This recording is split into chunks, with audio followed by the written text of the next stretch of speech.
Hi. இது வெள்ளிக்கிழமை காலையில் நேரமாக எழுந்திரிச்சு தலை குளிச்சுட்டு சமைக்க வந்துட்டேன். வந்ததுமே என்ன சமைக்கலாம் அப்படின்னு யோசிச்சப்போ, சரி டைம் ஆயிடுச்சு, ஒன் பட் ரைஸ் மாதிரி சமைச்சிடலாம் அப்படின்னு சொல்லிட்டு கேரட் பீன்ஸ் போட்டு காய் சாப்பாடு தான் செஞ்சேன்.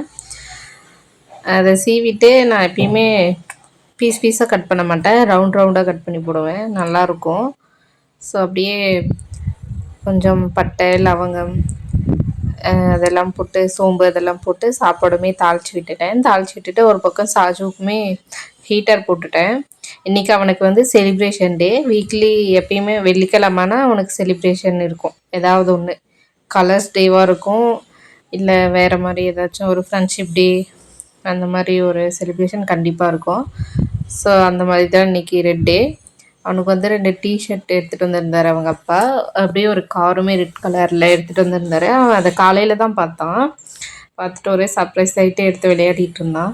நானுமே அவனுக்கு அப்படியே மாதுளம்பழம் வந்து ஸ்நாக்ஸுக்கு வந்து ரெடி பண்ணி வச்சுட்டான். இப்போ ஒழுங்காக சாப்பிட மாட்டேங்கிறான் மாதுளம்பழம். போர் அடிச்சிச்சா என்னமோ தெரில, மேகம்னா சாப்பிட்டு வந்துடுறான்.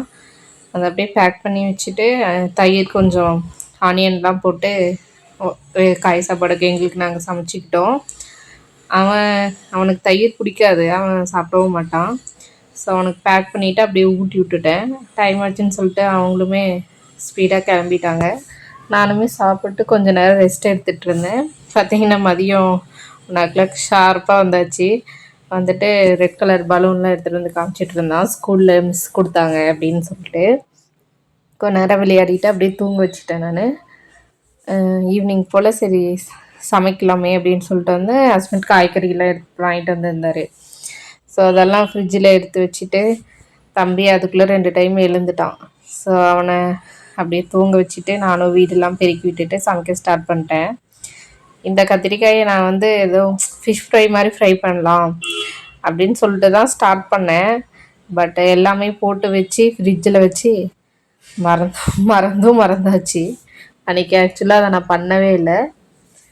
கத்திரிக்காயும் உருளைக்கிழங்கும் போட்டு கிரேவி மாதிரி பண்ணேன். எப்பயும் போல் இந்த தேங்காய் சோம்பு கடலை கொஞ்சம் அரைச்சி ஊற்றிட்டு அப்படியே கிரேவி மாதிரி பண்ணி வச்சுட்டேன்.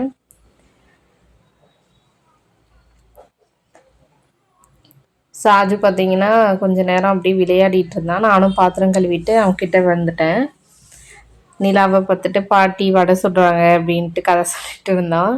நான் அவனுக்கு அந்த கதையை சொன்னதே இல்லை, பட் அவனுக்கு எப்படி அந்த கதை தெரிஞ்சதுன்னு தெரில. அவன் எனக்கு சொல்கிறான், கொஞ்சோண்டு பிஸ்கெட் சாப்பிட்றம்மா தண்ணியில் அப்படின்னா, ஓகே சரி சாப்பிட்டுன்னு சொல்லி கொடுத்துட்டு சப்பாத்தி சுட்டு கொடுத்துட்டேன்.